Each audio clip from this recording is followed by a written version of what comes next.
ನಮಸ್ಕಾರ ಸ್ನೇಹಿತರೆ, ಕರ್ನಾಟಕದಲ್ಲಿ ಸರ್ಕಾರಿ ಉದ್ಯೋಗದ ಕನಸು ಕಾಣುತ್ತಿರುವ ಅಭ್ಯರ್ಥಿಗಳಿಗೆ ಬಹುದೊಡ್ಡ ಸಿಹಿ ಸುದ್ದಿ ಬಂದಿದೆ. ಕೆಪಿಎಸ್ಸಿ ಗೆಜೆಟೆಡ್ ಪ್ರೊಫೆಷನರಿ 2026-27ನೇ ಸಾಲಿನ ನೇಮಕಾತಿ ಅಧಿಕೃತ ಅಧಿಸೂಚನೆ ಬಿಡುಗಡೆಯಾಗಿದ್ದು, ಈ ನೇಮಕಾತಿಯಲ್ಲಿ ಒಟ್ಟು 319 ಹುದ್ದೆಗಳು ಪ್ರಕಟವಾಗಿದ್ದು, ಗ್ರೂಪ್ ಎ ಹಾಗೂ ಗ್ರೂಪ್ ಬಿ ಹುದ್ದೆಗಳಿಗೆ ಅರ್ಜಿಗಳನ್ನು ಆಹ್ವಾನಿಸಲಾಗಿದೆ.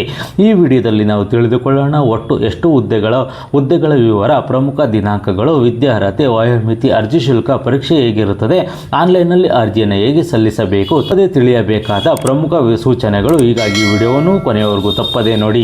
ವೀಕ್ಷಕರೇ, ಈ ಅಧಿಸೂಚನೆಯಲ್ಲಿ ಒಟ್ಟು 319 ಹುದ್ದೆಗಳು ಪ್ರಕಟವಾಗಿದ್ದು, ಗ್ರೂಪ್ ಎ ವಿಭಾಗದಲ್ಲಿ 117 ಹುದ್ದೆಗಳು, ಗ್ರೂಪ್ ಬಿ ವಿಭಾಗದಲ್ಲಿ 202 ಹುದ್ದೆಗಳು, ಟೋಟಲ್ 319 ಹುದ್ದೆಗಳಿಗೆ ಅರ್ಜಿಗಳನ್ನು ಆಹ್ವಾನಿಸಲಾಗಿದೆ. ಈ ಹುದ್ದೆಗಳ ಬಗ್ಗೆ ವಿವರವಾಗಿ ನಾವು ನೋಡೋದಾದರೆ, ಯಾವ್ಯಾವ ಇಲಾಖೆಗಳ ಹುದ್ದೆಗಳ ಅರ್ಜಿಯನ್ನು ಕರೆದಿದ್ದಾರೆ ಅಂತೇಳಿ ನಾವು ನೋಡೋದಾದರೆ, assistant commissioner of commercial tax, executive officer, tahsildar grade 2, commercial tax officer, assistant register, cooperative society, assistant secretary office, section officer, deputy superintendent of excise. ಇನ್ನೂ ಪ್ರತಿಷ್ಠಿತ ಹಾಗೂ ಇನ್ನೂ ಅನೇಕ ಪ್ರತಿಷ್ಠಿತ ಹುದ್ದೆಗಳಿಗೆ ಅರ್ಜಿಗಳನ್ನು ಆಹ್ವಾನಿಸಲಾಗಿದೆ.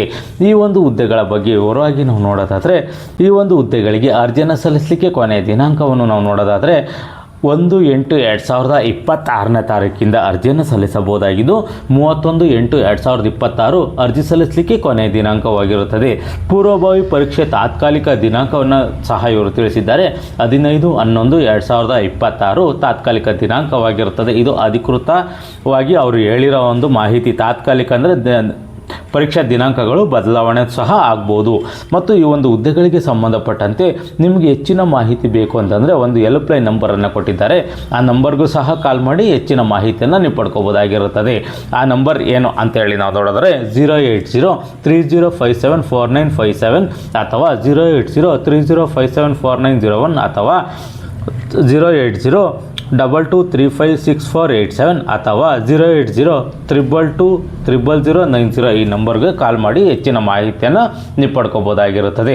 ಅದೇ ರೀತಿ ಈ ಒಂದು ಹುದ್ದೆಗಳಿಗೆ ಸಂಬಂಧಪಟ್ಟಂತೆ ಸಂಪೂರ್ಣ ಮಾಹಿತಿ ಈ ವಿಡಿಯೋದಲ್ಲಿ ಕೊಟ್ಟಿದ್ದಾರೆ. ಈ ಒಂದು ನೋಟಿಫಿಕೇಷನಲ್ಲಿ ಸಂಪೂರ್ಣ ಮಾಹಿತಿಯನ್ನು ಕೊಟ್ಟಿದ್ದಾರೆ. ಈ ಒಂದು ಆನ್ಲೈನ್ ಮುಖಾಂತರನೇ ಅರ್ಜಿಯನ್ನು ಸಲ್ಲಿಸಬೇಕು, ಯಾವ ವೆಬ್ಸೈಟಲ್ಲಿ ಅರ್ಜಿಯನ್ನು ಸಲ್ಲಿಸಬೇಕು ಅಂತೇಳಿ ನಾವು ನೋಡೋದಾದರೆ kpsconline.karnataka.gov.in ಈ ಒಂದು ವೆಬ್ಸೈಟ್ಗೆ ಹೋಗಿ ನೀವು ಅರ್ಜಿಯನ್ನು ಸಲ್ಲಿಸಬಹುದಾಗಿರುತ್ತದೆ. ಇದು ಪ್ರೊಫೆಷನರಿ ಹುದ್ದೆಗಳಾಗಿರೋದ್ರಿಂದ ತುಂಬ ಜನ ಕನಸನ್ನು ಕಾಣ್ತಿರ್ತಾರೆ ದೊಡ್ಡ ದೊಡ್ಡ ಹುದ್ದೆಗಳನ್ನ ಮಾಡಬೇಕು ಅಂತ.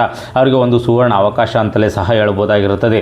ಅದೇ ರೀತಿ ಈ ಒಂದು ಹುದ್ದೆಗಳಿಗೆ ಸಂಬಂಧಪಟ್ಟಂತೆ ನೀವು ಈ ಒಂದು ನೋಟಿಫಿಕೇಷನನ್ನು ಸಂಪೂರ್ಣವಾಗಿ ಓದಿ ನೋಡಿ. ಇಲ್ಲಿ ಕೊಟ್ಟಿದ್ದಾರೆ, ಇದು ಆನ್ಲೈನ್ ಮುಖಾಂತರನೇ ನೀವು ಅರ್ಜಿಯನ್ನು ಸಲ್ಲಿಸಬೇಕು ಅಂತ ಅಂಡರ್ಲೈನ್ ಮಾಡಿ ಅವರು ಕೊಟ್ಟಿದ್ದಾರೆ.